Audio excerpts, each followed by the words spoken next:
Hi friends, I'm Katie Brinkley and you're listening to Rocky Mountain Marketing.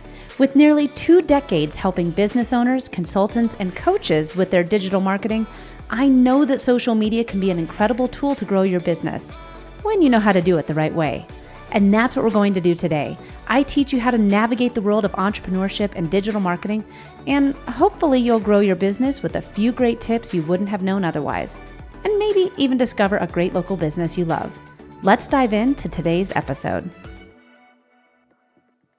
Welcome to this week's episode of Rocky Mountain Marketing. Today, I'm sitting down with another Denver-based entrepreneur. I'm sitting down with somebody that I actually met via Zoom first, and then had the opportunity of running into in real life at a women's networking group, the Denver Dames, and it was an amazing event. Nicole Glover is my guest today, and she is another marketing expert. So we're going to be talking all about marketing for your business today, and not just on the social media level. With what you're doing with your marketing efforts on a grander scale, how can you tell if it's actually working? That's what we're going to be talking about today. But before we dive into that, Nicole Glover, again, is my guest, and she's been leading marketing departments since 2009. So she has a track record of doubling the top and bottom line results revenue of million-dollar businesses, including transforming stagnant $125 million company into a vibrant, growing organization that currently exceeds $300 million in organic sales. So if you want more money, you want to make sure your marketing is actually working, you are going to want to listen to every minute of today's episode. Nicole, thank you so much for joining me on Rocky Mountain Marketing today. Thanks for having me. It's always fun to really help people grow their businesses and have them see real results. So thank you for having me. Well, and I always love it whenever I can bring another Denver-based business owner on. And, as I said in your intro, and you and I had the opportunity to talk in real life a little bit, but for the listeners, let's introduce them to you just a little bit here. So what made you decide to help other businesses with their marketing efforts instead of being a CMO at one company? What inspired you to start your own business? I always thought I would someday do that because that's kind of what people do. They get really good at something. And then when they're completely gray and, typically have a harder time getting a job, that's when they go out and be a consultant because they're forced into it. So I always figured that was going to be what I ended up doing. The funny thing is, I actually knew a few men that decided that they were going to just run marketing companies with absolutely no marketing experience. And since I have a record of growing marketing departments, growing the revenue, doubling companies for every company I ever worked for, it's like, well, it only makes sense for me to do this earlier rather than wait.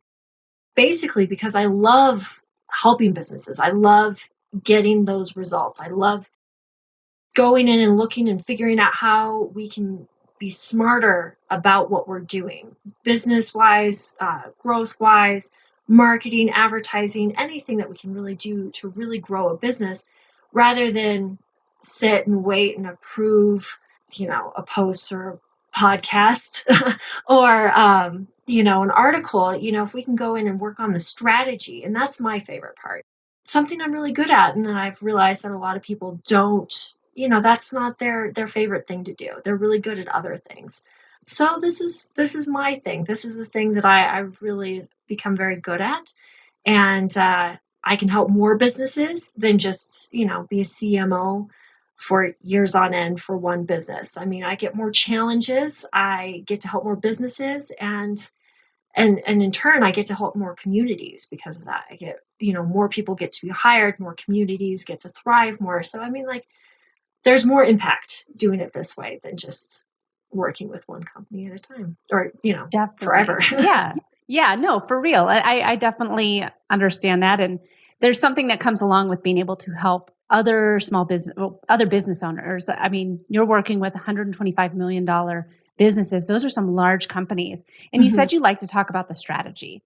So I'm a strategy person as well. So let's talk about strategy right now. What do you think that one of the biggest pieces for so many businesses that they're missing with their strategy, that you can come in and 9 times out of 10, it's this one thing that just needs to be tweaked or changed or they've been missing? Yeah, that's a simple but very big question.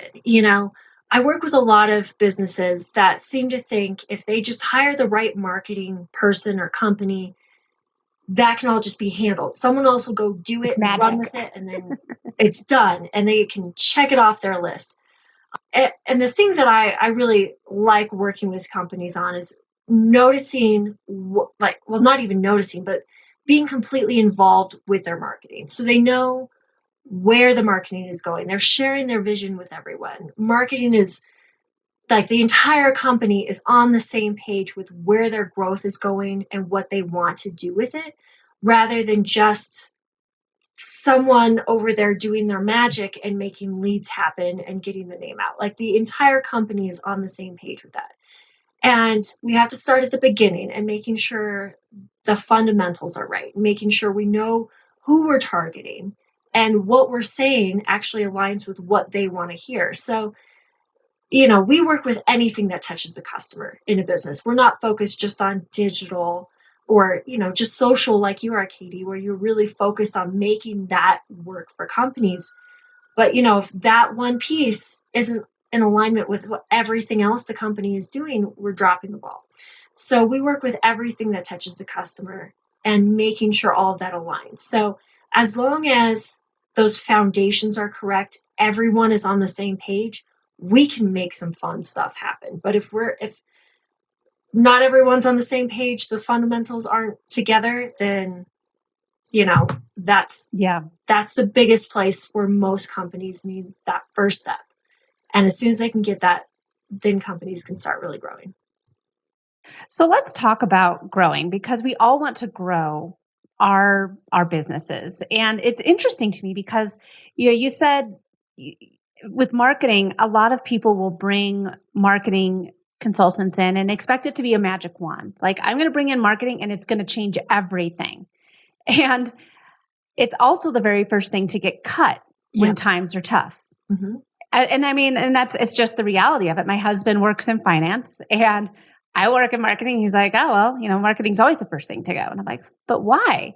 And we're expected to be magic doers, but we're always the first thing to be like, well, this isn't working. Let's just get rid of it. Mm-hmm. So let's talk about the magic wand that marketing is and how we can use marketing when we have the right strategies in place to really move the needle. Like I said with your interview, $125 million business, now $300 million.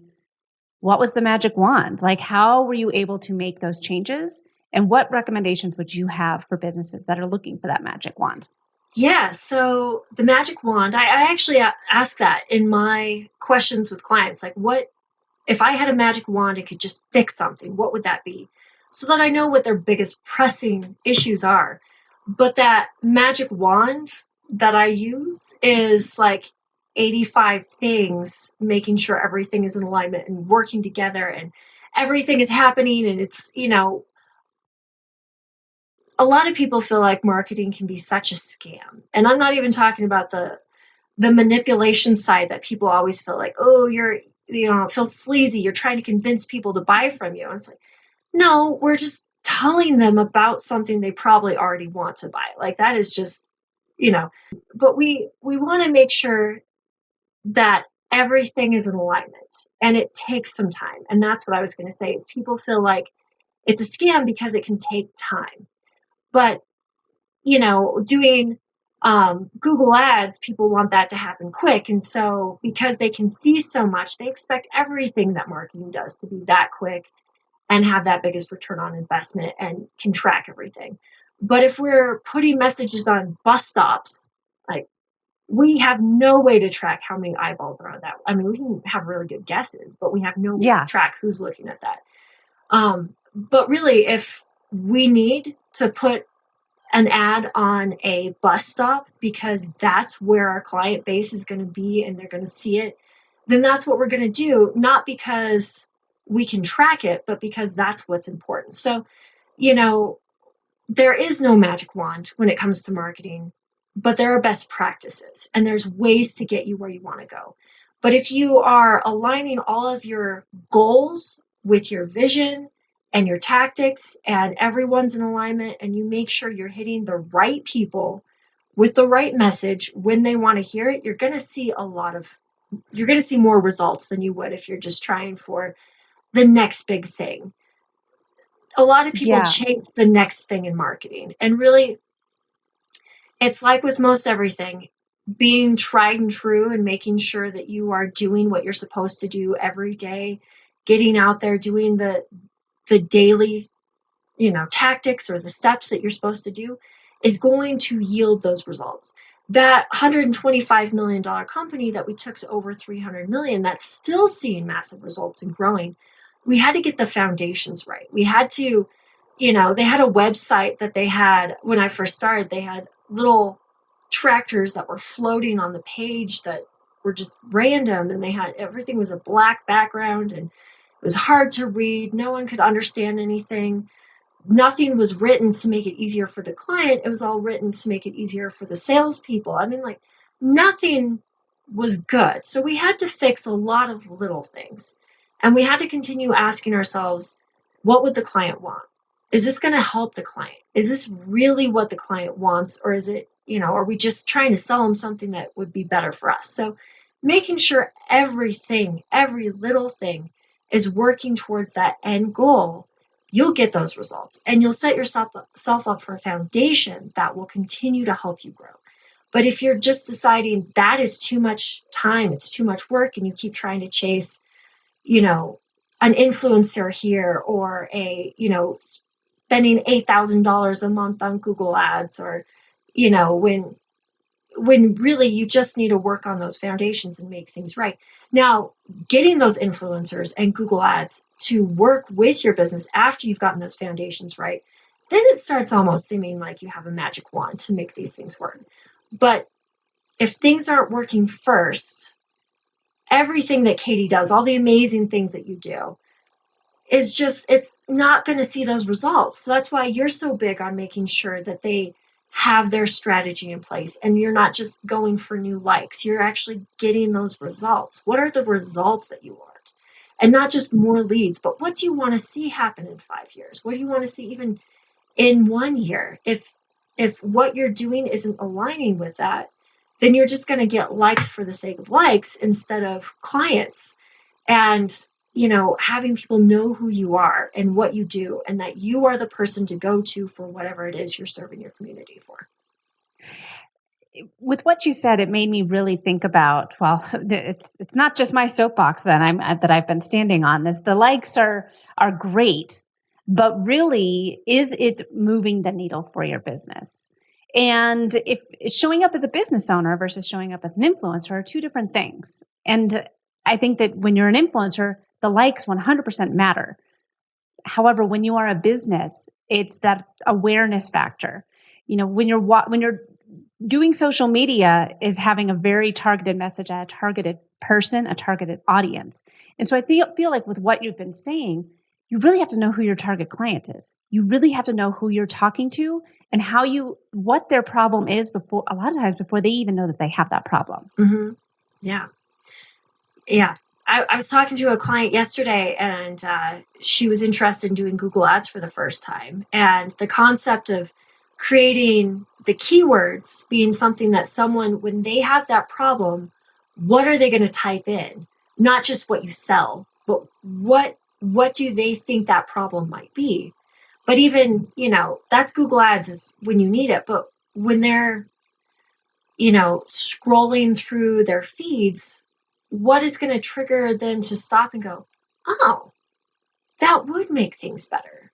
I do need that. Gosh, I would love to have that. And then that spurs that moment to talk to them. But, that's like you're saying, what are they going to think about before they actually have, before they know that they have that problem? What is it that will make them go, oh, yes, that's me. I resonate with that. That's something I need.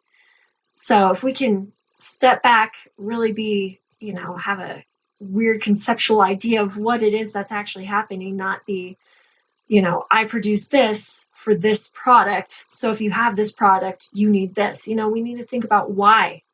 Why do they want? Why should they care? The why is one of the things I think a lot of people Because with our businesses, we're the business owner. We know what the product is.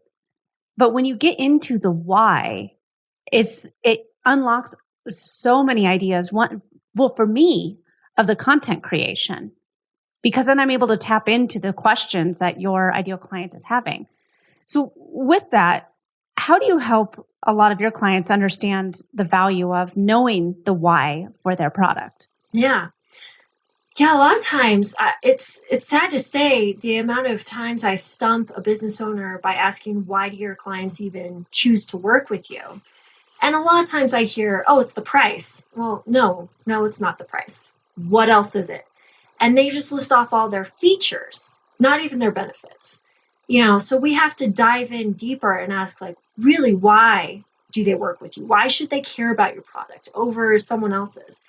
And most of the time, they're not going to actually have any of those answers. They've never talked to their clients. They've never asked them, like, why do you actually work with me? Why do you like working with me? Why did you choose to not work with me after this? Like, what about my product made you choose someone else? So we actually go and talk to their clients and customers and ask them those open-ended questions, like, why did you decide to look up this product or this service? Like, what were you needing? What were you hoping to get out of this? Did the client solve this? Why did you think they would solve it? What made you go with them? Asking the clients a lot of questions about, basically why did you do this? Why should you care? Why did you go with them? Why did you think they would solve this? Results in you actually, like me, you, the business owner, getting answers that they would never even realize that were important to their clients. And, I've talked to a lot of accountants that, they realize the reason why their clients work with them wasn't the bookkeeping or, giving them the numbers. It was, hey, this is what's actually happening. Here's the story about it. And this is what we can do with that information.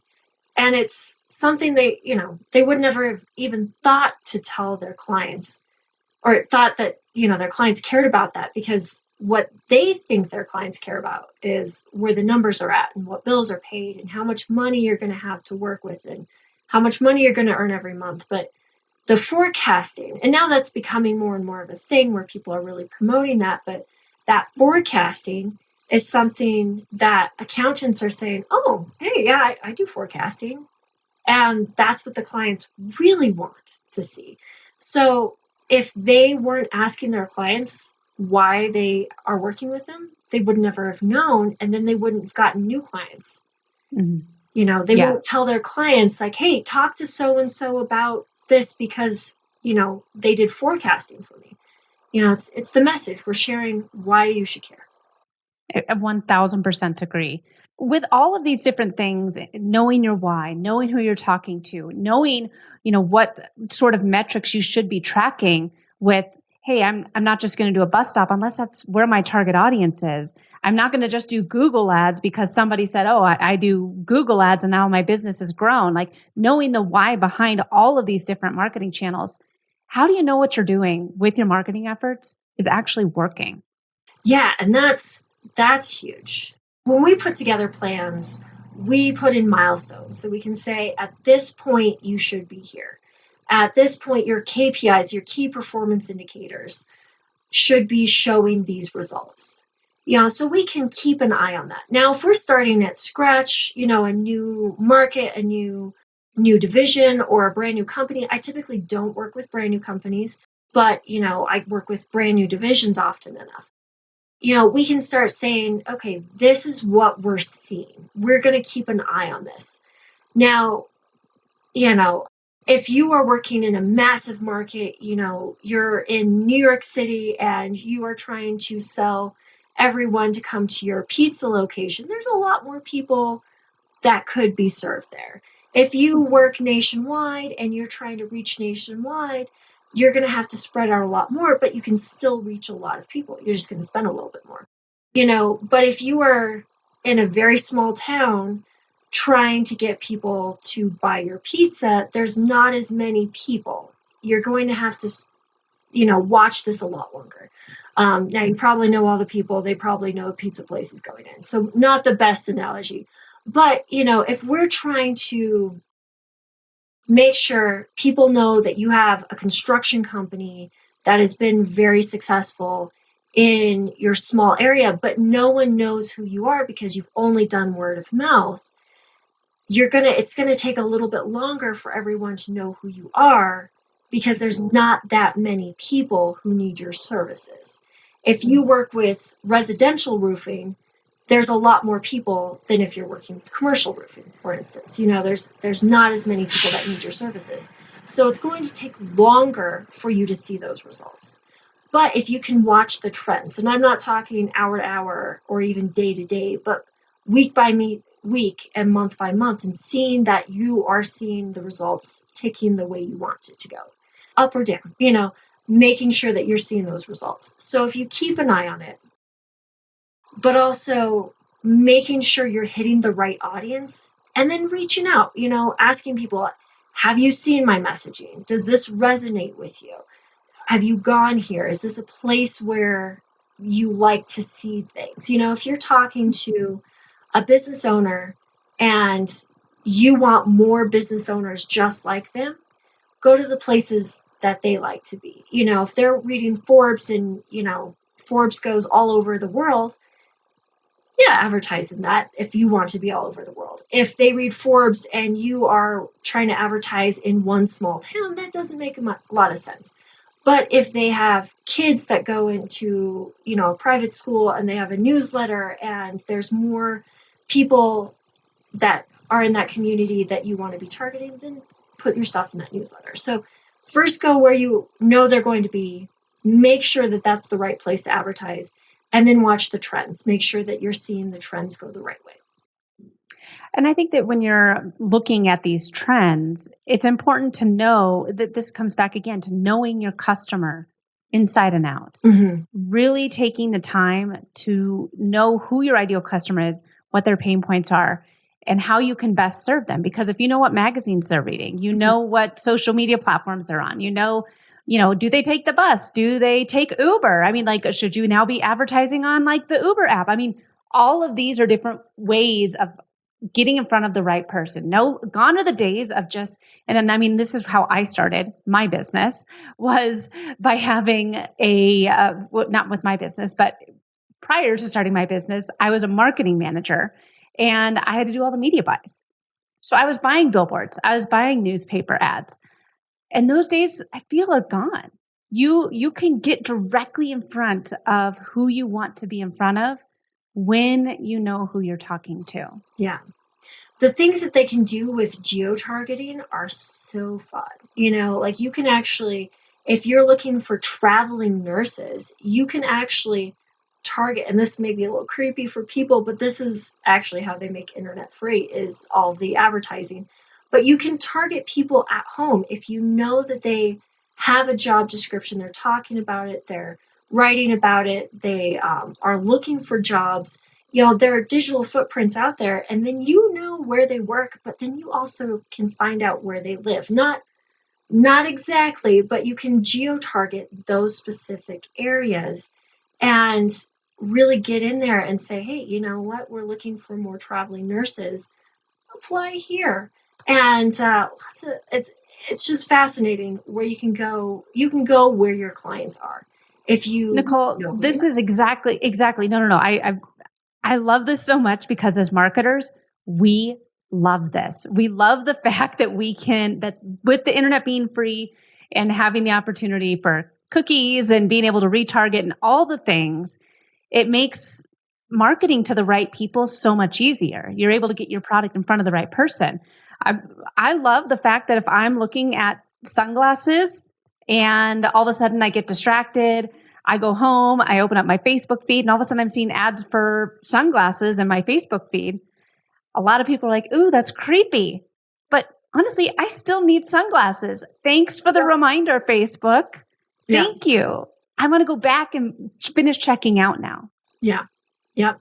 No, the retargeting ads are fantastic. I mean, I've had clients where it just doesn't make sense to do it. So B2C, it's fantastic. B2B, it really depends on what you're trying to do.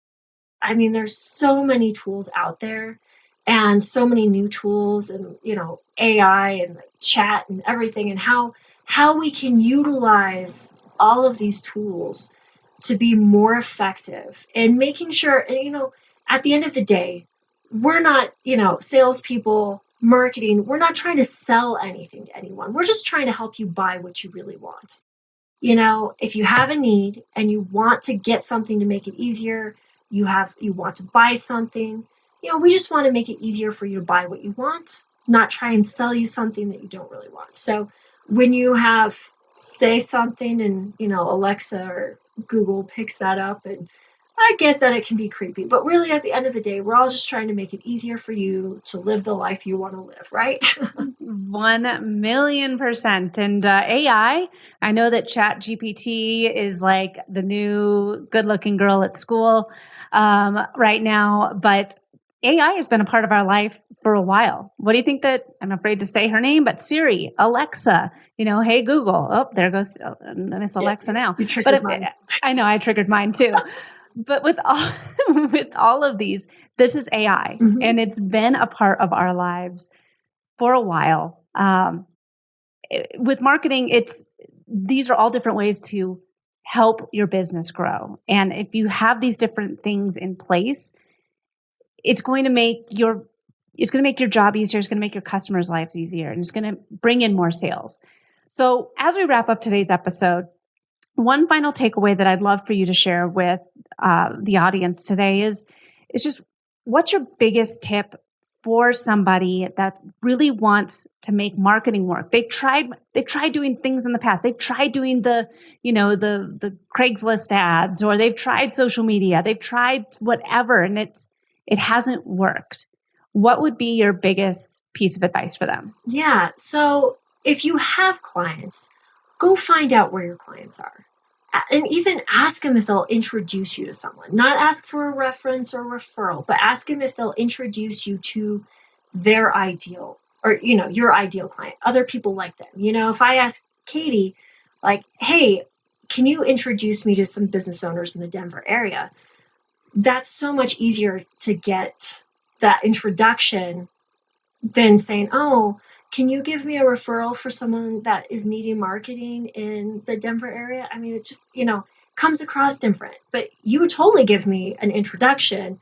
You'll have to think about it if I ask if you can give me, a referral, or, try and get me business. Like, that just doesn't come off as well. So, but ask your clients if, who they are, like where they're going, what they like to see, where they're viewing their media. Make sure you're targeting the right places, but also make sure you find out what it is that they want, why they care, what they care about, so that the words you're using, the phrases you're using, how you're representing yourself is coming across better, and you're coming across serving whatever it is that they're looking for or whatever their needs are. So, start there, and then, be consistent with what you're doing. Don't give it up right away. Don't, give it 15, 30 days and decide, it was too much. You really need to be able to commit. And that's with anything. If you want to do your marketing or your sales or anything, you need to give it time, and you have to commit. It's just because it's $100 a month, you think, well, in 2 months, I should be able to have this many clients for that. Well, it might take you 6 months to get that return on investment. So you have to say that's a $600 investment. But then if you continue on and you keep going, you'll get multiple clients in a month, I'm sure, but you have to give it time. So be consistent, give it time. Hopefully it doesn't take you 6 months, but just be aware that it can take time. And, I don't want it to take 6 months. If it's taking 6 months working with me, then we're screwing something up. But know that it could take 6 months. It could take time. But you start Rome wasn't built in a day. Yeah, exactly. If we're building something that's going to last, you want your marketing to last and be there for a while. And, when you stop working with the marketing company, all of your leads shouldn't just drop off. So if you're being consistent in building something, it's going to take some time. But if you're targeting the right people with the right message when they want to hear it, and you're consistent with it and stick with it for a while, that's the biggest thing I can say. The biggest results you're going to get are doing those things. Well, Nicole, this has been such an awesome conversation. If people want to connect with you or learn more about you, what's the best way for them to get in touch with you? I'll give you the website. It is glovermarketing.com, glovermarketing.com. And you can book time right on the calendar there, or email me at nglover, and that's Glover, at glovermarketing.com. And then I'm also on LinkedIn. I think it's Nicole.L.Glover at LinkedIn. So I should be better at that. But reach me on my website and book time with me. I'd love to talk to you guys about what you've got going on and see if there's a way to help you with your marketing strategy. Amazing. And we'll include all these links in the show notes on YouTube and on your favorite podcast player. Nicole, thank you so much for joining me on Rocky Mountain Marketing today. This has been an awesome conversation, and hopefully everyone is going to take a step back and think about who is their ideal client and get to know them inside and out. Nicole, thank you again so much. Thanks for having me. Thanks so much for listening to this week's episode of Rocky Mountain Marketing. Make sure to subscribe so that you can continue navigating the world of entrepreneurship. And I'd love to hear from you. Please leave the show a review and connect with me on social media. You can find me on Instagram at @IamKatieBrinkley or connect with me on LinkedIn. And if you're ready to start making some sales on social media, be sure to grab my free guide to selling in the DMs without being spammy. You can get that at katiebrinkley.com. Let's keep taking your marketing to all new heights.